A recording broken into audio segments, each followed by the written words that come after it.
Hello friends, एके रेसिपीमध्ये स्वागत आहे तुमचं. तर आज आपल्याला रेसिपी बघायची आहे, ती मी बटाट्याची रेसिपी बघणार आहोत आपण. तर मी इथं अर्धा किलोच्या जवळ असे बटाटे घेतले आहेत.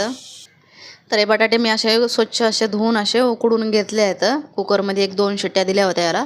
तर बॉईल तर झाले आहेत. यामध्ये आपल्याला वाटाणा पण घालायचा आहे. तर वाटाणा घालून आपल्याला याची रेसिपी बघायची आहे. तर चला तर रेसिपीला सुरुवात करू.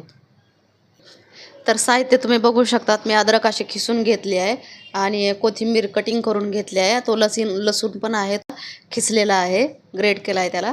आणि थोडासा कढीपत्ता घेतला आणि हा मटर घेतले, तसे पाव किलोच्या जवळ घेतलेले आहेत. अर्धा किलो बटाट्याला मी पाव किलो मटर घालत आहे. तर चला तर सुरुवात करू. तर बटाटे आपल्याला पूर्ण असे मॅश करून घ्यायचे आहेत. असे मॅश करून घ्यायचे आहेत हे पूर्ण. तर बटाटे मी पूर्ण मॅश असे करून घेतलेत, हातानंच मॅश केले आहेत. तर आपण याला आता फोडणी घालणार आहोत. तर इथं आपण कढाई घेतली आहे. कढाईमध्ये तेल घालू. तर मी या मापाचं असं 3 ढक्कन असं तेल घेतलेलं आहे. यामध्ये आपल्याला मोहरी घालायची. मोहरी तडतडल्यानंतर आपल्याला जिरा घालायचा आहे. त्यानंतर आपण अद्रक घालणार आहोत आणि जो लसूण होता तो पण यामध्ये घालायचा आहे आपल्याला. त्यानंतर मी इथं कढीपत्ता घातला आहे आणि ही हिरवी मिरची कटिंग अशी केली आहे, ती पण टाकली मी यामध्ये. याला पण चांगलं आपल्याला तडतडू द्यायचं आहे.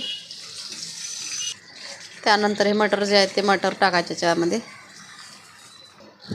त्यानंतर हळद घालायची आणि आपल्याला चवीपुरतं लागणारं मीठ घालायचं आहे.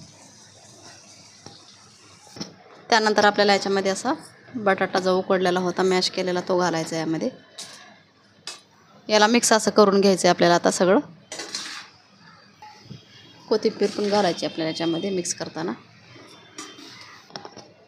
त्यानंतर हे धना पावडर आपल्याला यामध्ये टाकायचं आहे थोडंसं.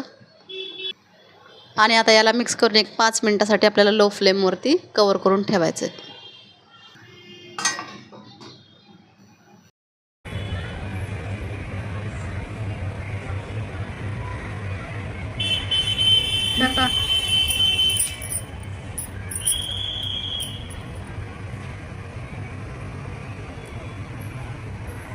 तर 5 मिनटं झाले आहेत आपले.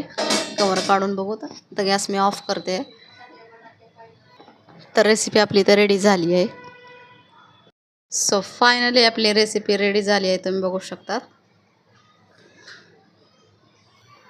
तर अशा पद्धतीची ही रेसिपी तुम्ही पण नक्की एकदा बनवून बघा. रेसिपी जर आवडली असेल तर नक्की लाईक करा, सबस्क्राईब करायला विसरू नका. भेटूया नेक्स्ट व्हिडिओमध्ये. तोपर्यंत थँक्यू.